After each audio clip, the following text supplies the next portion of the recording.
Africa के देश Sudan में गृह युद्ध छिड़ा हुआ है। इस गृह युद्ध की वजह से देश में हाहाकार मची हुई है। लोगों का घरों से निकलना भी मुश्किल हो गया है। इसी बीच कर्नाटक के पूर्व मुख्यमंत्री व कांग्रेस नेता सिद्धारमैया ने केंद्र की नरेंद्र मोदी सरकार पर निशाना साधा है और कहा है कि सरकार भारतीयों को सूडान में से निकालने में निष्क्रियता दिखा रही है। सिद्धारमैया की इस टिप्पणी पर विदेश मंत्री एस जयशंकर ने पलटवार किया है और कहा कि वो सूडान में फंसे भारतीयों पर राजनीति न करें। सिद्धारमैया और जयशंकर के बीच मंगलवार शाम को सूडान में फंसे भारतीयों को लेकर ट्विटर युद्ध छिड़ गया। सिद्धारमैया ने कर्नाटक के आदिवासी समुदाय के 31 लोगों को गृह युद्ध में फंसे सूडान से वापस लाने में सरकार की निष्क्रियता का आरोप लगाया, जिसके बाद दोनों नेताओं में ट्विटर पर बहस छिड़ गई।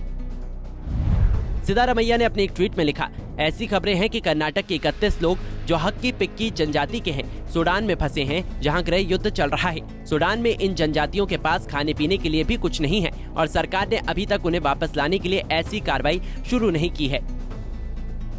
सिद्धारमैया के आरोपों पर भारत के विदेश मंत्री एस जयशंकर ने तीखा पलटवार करते हुए ट्वीट किया और कहा कि आपके ट्वीट से स्तब्ध हूँ, जीवन दांव पर है, राजनीति मत कीजिए। सूडान में 14 अप्रैल से गृह युद्ध शुरू होने के बाद से भारतीय दूतावास लगातार वहां फंसे भारतीयों के संपर्क में है। सुरक्षा कारणों से वहां फंसे भारतीयों की जानकारी को साझा नहीं किया जा सकता। सूडान में भयंकर गोलीबारी चल रही है, जिस कारण वहां फंसे भारतीयों का कहीं आना जाना रुका है।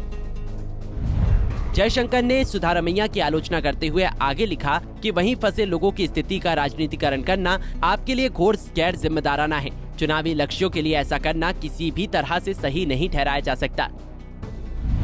जयशंकर के इन ट्वीट्स के जवाब में सिद्धारमैया ने तंज के लहजे में ट्वीट किया, चूंकि आप विदेश मंत्री हैं इसलिए आपसे मदद की अपील की। अगर आप स्तब्ध होने में व्यस्त हैं तो कृपया हमें उस व्यक्ति के बारे में बता दीजिए जो हमारे लोगों को लाने में हमारी मदद कर सके। आपको बता दें कि बीते 4 दिनों से सूडान की सेना और वहां के अर्धसैनिक बल रैपिड सपोर्ट के बीच भयंकर लड़ाई चल रही है।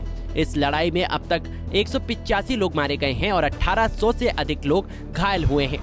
सूडान में इस समय स्थिति इतनी खराब है कि लोग अपने खाने पीने का भी इंतजाम नहीं कर पा रहे हैं और अस्पतालों के भी बुरे ही हाल है।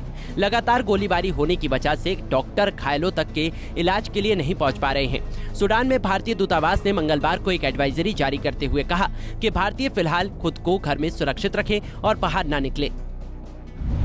राजधानी खार्तूम स्थित भारतीय दूतावास ने ट्वीट किया कि हम देख रहे हैं कि यहाँ लूटपाट की घटनाएं हो रही हैं। सभी भारतीय नागरिकों को सलाह दी जाती है कि कृपया घर से बाहर न निकलें और राशन जमा कर लें।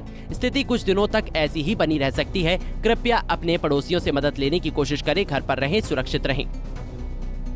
बता दें कि बीते सोमवार को विदेश मंत्रालय ने एक कंट्रोल रूम भी बनाया, जिससे सूडान में फंसे भारतीयों को ताज़ा हालात की जानकारी नियमित रूप से दी जा सके। Bureau report, Punjab Kesari TV.